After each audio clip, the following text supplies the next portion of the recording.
नमस्कार, मैं हूं संजय शर्मा। आप देख रहे हैं 4PM न्यूज नेटवर्क। आज से लगभग 33 साल पहले 6 दिसंबर 1992 को कई हजार कारसेवकों द्वारा अयोध्या में बाबरी मस्जिद को ढा दिया गया। इस एक घटना ने हमारे देश के भविष्य को कई तरह से बदल कर रख दिया।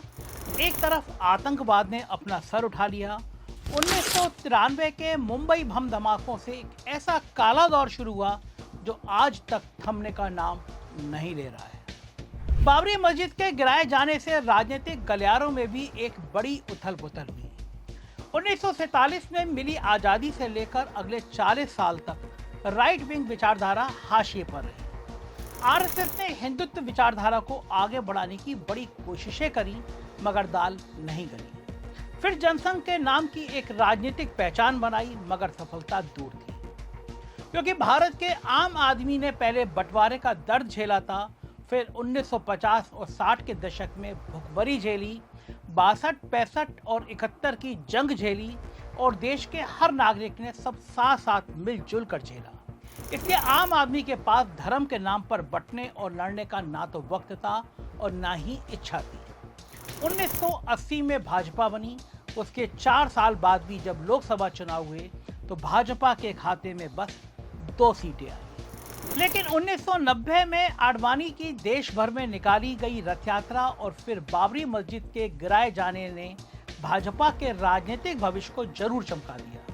देश हमेशा के लिए धर्म के नाम पर बंट गया और 5 साल के भीतर ही भाजपा मिली जुली सरकार बनाने में कामयाब रही। इतिहास की ये थोड़ी सी जानकारी आज के वर्तमान को समझने के लिए बहुत जरूरी है। भाजपा जानती है कि धर्म का नशा हर कुछ सालों के बाद एक नई बोतल में डालकर परोसना होता है, वरना वोट नहीं मिलते।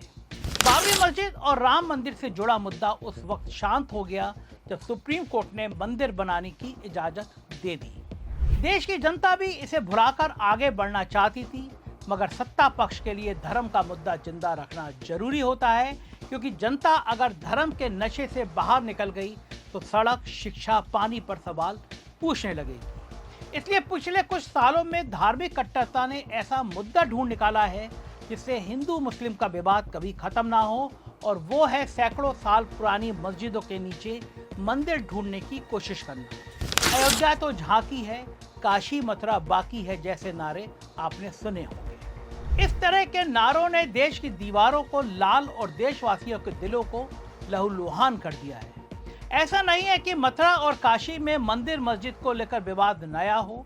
विवाद पुराने हैं और ठंडे बस्ते में चले भी गए थे, लेकिन उनको फिर से हवा दी जा रही है। खतरनाक बात यह है कि इस बार मस्जिदों पर हक जमाने के लिए जोर जबरदस्ती का नहीं बल्कि कानून का नाजायज सहारा लिया जा रहा है।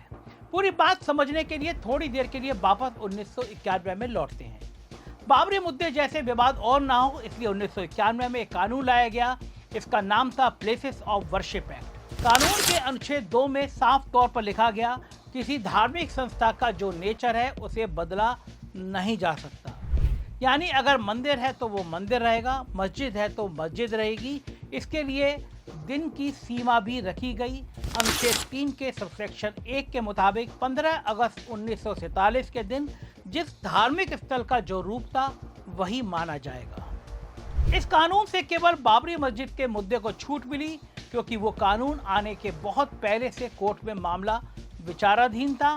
2 पन्नों और केवल 8 अनुच्छेदों के इस छोटे से कानून ने देश की सबसे बड़ी समस्या को मिटाने की तरफ एक अच्छा कदम बढ़ाया था। कानून का मकसद साफ था, देश हमारा बहुत पुराना है, देश के अंदर मंदिर मस्जिद भी सैकड़ों साल पुराने हैं, इसलिए क्या गिराकर क्या बनाया गया वो इतने साल पीछे जाकर पता करना संभव नहीं है। तो दूसरा आसान तरीका ये कि चूंकि आज़ाद देश के वर्तमान चेहरे की नींव 15 अगस्त 1947 को रखी गई थी, तो उस दिन जो जगह जैसी थी वो वैसी रहेगी। अब जो देशवासी सब धर्मों की इज्जत करता है, धर्म से ज़्यादा देश के विकास के बारे में सोचता है, उसके लिए तो ये कानून वरदान की तरह है। साफ तौर पर कह दिया गया कि मंदिर और मस्जिद के इतिहास को छोड़ो और देश के वर्तमान को अच्छा करो। लेकिन जिन व्यक्तियों के लिए धर्म सत्ता हथियाने का औजार भर है, वो भला इस कानून को क्यों मानेंगे? 2019 में राम मंदिर का फैसला आने से केवल अयोध्या में मंदिर बनने का रास्ता साफ नहीं हुआ, हिंदुत्व की कट्टर विचारधारा को राजनीतिक रोटियां सेकने का एक नया रास्ता भी दिखाई देने लगा। काशी में विश्वनाथ मंदिर के पास लगी ज्ञानवापी मस्जिद और मथुरा में कृष्ण मंदिर के साथ लगी मस्जिद का मुद्दा फिर गरमाने लगा। साथ ही उत्तर प्रदेश के संबल इलाके में सैकड़ों साल पुरानी शाही मस्जिद के नीचे भी मंदिर होने की बात होने लगी। संबल मस्जिद का विवाद तो हर कुछ महीनों में हिंसक रूप धारण कर लेता है, लेकिन इस धार्मिक आग को हवा देने का काम जाने अनजाने न्यायपालिका में जिस तरह किया गया वो समझने की जरूरत है। सबसे पहले काशी चलते हैं। काशी विश्वनाथ मंदिर भगवान शिव का बहुत प्रसिद्ध मंदिर है। श्रद्धालुओं में इसकी बहुत आस्था है। वैसे तो मंदिर का इतिहास काफी पुराना है, लेकिन इस मंदिर के वर्तमान स्वरूप का निर्माण 1780 ईस्वी में इंदौर की महारानी अहल्याबाई होलकर ने कराया। काशी विश्वनाथ मंदिर ट्रस्ट की वेबसाइट से बाकी धर्मों के योगदान का भी पता चलता है। गवर्नर जनरल वारेन हेस्टिंग्स के कहने पर 1785 में उस वक्त के कलेक्टर मोहम्मद इब्राहिम खान ने मंदिर के बाहर नौबत खाना बनवाया। जो जगह ये वो जगह होती है जहां संगीतकार बैठकर भगवान के लिए संगीत बजाते हैं। लगभग 70 साल बाद 1839 में पंजाब के महाराजा रणजीत सिंह ने मंदिर के 3 गुंबदों में से 2 को सोने से जड़वाया। हिंदू रानी, मुस्लिम कलेक्टर और सरदार राजा के इतिहास अपने आप में समाये हुए काशी विश्वनाथ मंदिर में समस्या कहाँ आई? समस्या मंदिर के अस्तित्व को लेकर है ही नहीं, मंदिर से केवल कुछ मीटर दूर पर बनी मस्जिद पर है। एक पक्ष के अनुसार 7वीं शताब्दी में औरंगजेब ने मंदिर को तोड़कर यहाँ मस्जिद बनाई थी और पहले का विश्वनाथ मंदिर मस्जिद की जगह पर ही था। एक ब्रिटिश अधिकारी जेम्स प्रिंसेप द्वारा 1831 में एक किताब लिखी गई जिसमें बनारस को नक्शों से समझाया गया है। जेम्स प्रिंसेप ने भी बनारस में उस वक्त का सीवेज सिस्टम बनाया था। प्रिंसेप का दावा था कि औरंगजेब ने 1669 में मंदिर की नींव और खंभों को ज्यों का त्यों रखा और बाकी मंदिर को तोड़कर मस्जिद बना दी। लेकिन मंदिर और मस्जिद तोड़े और बनाए जाने का काशी का यह इतिहास इससे भी पुराना है। कुछ इतिहासकार राजा जयचंद को मंदिर बनाने से जोड़ते हैं। ये 12वीं सदी की बात है, यानी आज से लगभग 1000 साल पहले। लेकिन दूसरी तरफ 13वीं सदी में रजिया सुल्तान द्वारा बनाई गई मस्जिद को इस जगह पर बनाई गई पहली धार्मिक जगह की दलीलें भी हैं। फिर अकबर के राज में राजा मान सिंह को भी काशी में मंदिर बनाए जाने से जोड़ा जाता है। कुल मिलाकर बात इतनी है कि सीधे और सटीक तौर पर कोई लिखित प्रमाण या सबूत नहीं है जो सालों पुराने इतिहास को बिल्कुल सही तौर पर बता सके। लेकिन उससे भी ज़्यादा ध्यान देने वाली एक दूसरी बात है। ये तो प्रमाणित है कि लगभग 250 साल पहले रानी होलकर ने वर्तमान मंदिर बनवाया। अगर रानी में मंदिर बनवाने की ताकत थी तो बगल वाली मस्जिद तोड़ने की ताकत भी रही होगी, क्योंकि उस वक्त मुगलों की सल्तनत अपने पतन पर थी और अंग्रेजों का पूरा साम्राज्य बैठा नहीं था। लेकिन रानी ने मस्जिद नहीं तोड़वाई, कुछ फीट की दूरी पर मंदिर बनवाया। जाहिर सी बात है कि विधिवत तरीके से पूजा करके शिवलिंग की स्थापना की होगी। उस वक्त के सब धर्माधिकारियों और पुजारियों ने इस नए मंदिर को मान्यता भी दी होगी और पिछले 1, 2 या 10 साल की नहीं बल्कि 250 साल से मंदिर वहीं हैं और वहीं से बाबा विश्वनाथ सबको आशीर्वाद दे रहे हैं। तो ना तो हमारे पुरखों को मस्जिद तोड़ने की जरूरत महसूस हुई, ना ही बाबा विश्वनाथ ने नए पुराने घर में कोई भेद किया। फिर आज इतने सालों के बाद ये मुद्दा क्यों? जबकि मुद्दा शिक्षा, साफ पानी, रोजगार होने चाहिए। मगर जब धर्म राजनीति साधने का औजार बन जाए तब ऐसा ही होता है। 1984 में पहली बार धर्म संसद हुई, देश भर के साधु इकट्ठे हुए। कट्टर विचारधारा रखने वाली विश्व हिंदू परिषद का यह आयोजन था, तो जाहिर है कुछ प्यार प्रेम की बात तो निकलेगी नहीं। फैसला हुआ कि हिंदुओं के 3 सबसे बड़े आराध्य हैं, अयोध्या के राजा राम, मथुरा में कृष्ण भगवान और काशी में विराजमान शिवजी भगवान। अब जब धर्म संसद में घोषणा की गई तीनों जगह इन भगवानों के पुराने मंदिर थे, उन्हें तोड़कर मस्जिद बनाई गई है, इसलिए दोबारा मंदिर बनाए जाने की जरूरत है। अब यह संसद देश की संसद जैसी नहीं थी जहां आम आदमी की राय ली जाए, मगर आम आदमी को इस धर्म की नई हुंकार में औजार जरूर बना दिया गया। कौन से नेता या साधु सड़कों पर निकलते हैं अपनी रोजी रोटी छोड़कर? नहीं, कोई नहीं निकलता। बस आम और बेरोजगार आदमी को धर्म की तलवार थमा दी जाती है। और भला कौन धर्म के मामलों में सवाल पूछने देता है? अगर पूछने दिया जाता तो आज एक बात साफ होती, अयोध्या में राम मंदिर बन चुका है, मथुरा में वर्तमान कृष्ण मंदिर और बनारस का काशी विश्वनाथ मंदिर सैकड़ों साल पुराने हैं। इसलिए किसी मस्जिद को तोड़कर मंदिर भला क्यों बनाना है? मगर धर्म कम और राजनीति ज्यादा वाली इस धर्म संसद में बोलने वाले लोग जनता को राम के त्याग और कृष्ण के ज्ञान का पाठ नहीं पढ़ाते, नफरत जरूर सिखाते हैं। 3 साल पहले हरिद्वार की धर्म संसद में यति नरसिंह ने खुले तौर पर मुसलमानों को मारने की बात कही। यानी भगवान के नाम पर लड़ना मरना है, भगवान के आदर्शों पर नहीं चलना है। खुद को साधु कहने वाले ढोंगी बाबा के विचार सुनिए हमारे देश के राष्ट्रपति अब्दुल कलाम के लिए। अब्दुल कलाम भारत का राष्ट्रपति बना, लेकिन वो नंबर 1 का जिहादी था। पाकिस्तान को एटम बम के फार्मूले अब्दुल कलाम ने दिए। ये अफजल गुरु की जमानत वो जो दया याचिका थी, कांग्रेस जैसी सेकुलर सरकार ने भी नहीं भेजी। सारे प्रोटोकॉल को तोड़ के केवल 48 घंटे के अंदर अफजल गुरु की मां और पत्नी से जो है और बेटे से अब्दुल कलाम ने भेंट की थी। अब्दुल कलाम ने वहां एक सेल बनाई थी राष्ट्रपति भवन में। 1984 की धर्म संसद के बाद 1991 में बनारस के कुछ साधुओं ने पहली बार मस्जिद में पूजा करने की इजाजत मांगी, उस पर मंदिर का मालिकाना हक भी बताया। 1998 में इलाहाबाद हाई कोर्ट ने प्लेसेस ऑफ वर्शिप एक्ट का हवाला देते हुए मामले को स्टे कर दिया। ये स्टे 2019 तक बरकरार रहा, लेकिन नवंबर 2019 में सुप्रीम कोर्ट के 5 जजों ने राम मंदिर का फैसला सुना दिया।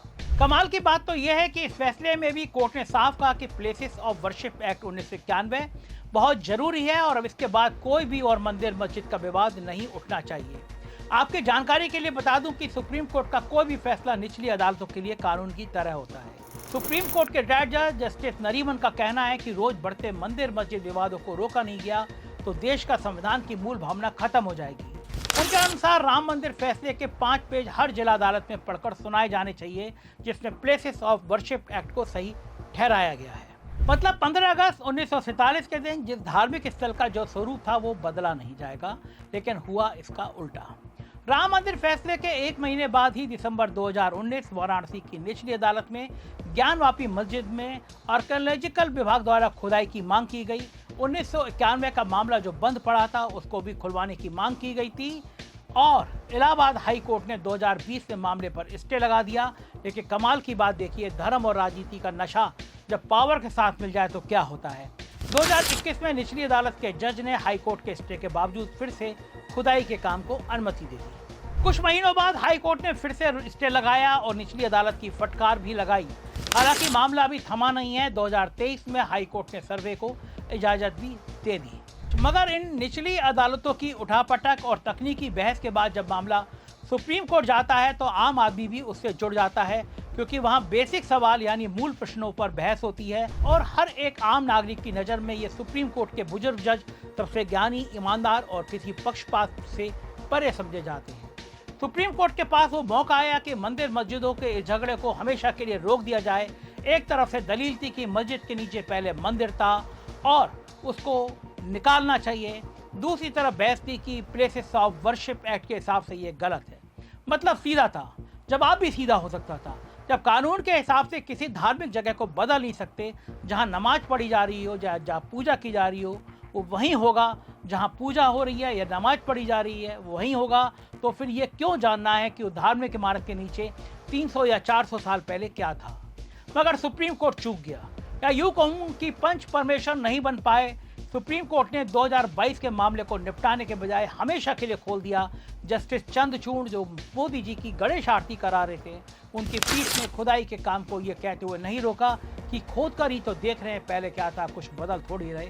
और एक चंद्रचूड़ के ऊपर जो दाग लगा है, उन दागों में ये दाग भी शामिल हो गया कि पूरे देश में एक सांप्रदायिक माहौल की जमीन तैयार कर दी गई। और इसी फैसले से हवा पाकर संभल की मस्जिद में खुदाई के काम को इजाजत दे दी गई। मथुरा में भी कृष्ण मंदिर और शाही ईदगाह का झगड़ा उभर आया। गौर से देखिए मथुरा की इस तस्वीर को। मुझे तो एक भारतीय होने के नाते मुझे हकीकत पर गर्व होता है कि मंदिर मस्जिद साथ खड़े हैं। जब कोई विदेशी टूरिस्ट दिल्ली के चांदनी चौक में आता है तो देखकर दंग रह जाता है कि वहाँ पहले मंदिर है, पीछे जामा मस्जिद है, इसके बाद शीशगंज गुरुद्वारा है और साथ में लगा हुआ चर्च भी। यही तो इस देश की खूबसूरती है। और इसी तरह देश में हर धर्म का आम नागरिक भी एक दूसरे के साथ रहता है। बाजारों में हिंदू भी हैं, मुसलमान भी, सिनेमा घरों में हिंदू भी हैं, मुसलमान भी। दिल्ली के दरियागंज और लखनऊ की गलियों में मुसलमान खाना परोसता है और हिंदू खाना खाता है। वैष्णो देवी और अमरनाथ में पूजा हिंदू करवाता है और मुसलमान कभी अपने खच्चर पर और कभी अपने कंधे पर उसे पहुंचाता है। मगर इसी खूबसूरती को मिटाने के राजनीतिक प्रयास हो रहे हैं, वो भी सिर्फ वोट के लिए। अब सोचिए, इस देश का हजारों साल पुराना इतिहास है। बहुत सारे राजा आए और गए, किसी ने मंदिर के ऊपर मस्जिद बनवाई होगी और कहीं पर मस्जिद के ऊपर मंदिर बना होगा। एक आवाज ये भी लग रही है कि देश के हजारों मंदिर बौद्ध स्थलों को तोड़कर बने हैं। अब सोचिए, इन सब जगह पर अगर खुदाई होने लगेगी, कोर्ट में केस चलने लगेंगे, तो हमारे बच्चे पढ़ लिख कर रॉकेट कब बनाएंगे? लाइलाज बीमारियों की दवा कैसे ढूंढेंगे? 2024 में जस्टिस संजीव खन्ना ने किसी भी नए मामले पर तब तक के लिए रोक लगा दी जब तक प्लेसेस ऑफ वर्शिप एक्ट पर फैसला नहीं होता, क्योंकि इसको भी सुप्रीम कोर्ट में चैलेंज किया जा चुका है। लेकिन दूसरी तरफ संभल और बनारस का विवाद हर कुछ महीनों में सुर्खियों में होता है। कुछ दिन पहले सुप्रीम कोर्ट में इस बात पर बहस हो रही थी कि ये कुआं मस्जिद के अंदर है या बाहर है। अब आप सोच लीजिए, जिस देश में हजारों रेप पीड़ित बहन बेटियों के मामले सालों से न्याय के इंतजार में पड़े हैं, जिस देश में जमीनों का फैसला होने में आदमी जवान से बूढ़ा हो जाता है, अपने तलाक का केस लड़ते हुए खुद वकालत की पढ़ाई कर लेता है, जिस देश में करोड़ों मामले पेंडिंग हैं, वहां का सुप्रीम कोर्ट मंदिर मस्जिद के बीच कुएं का फैसला करने में उलझा है।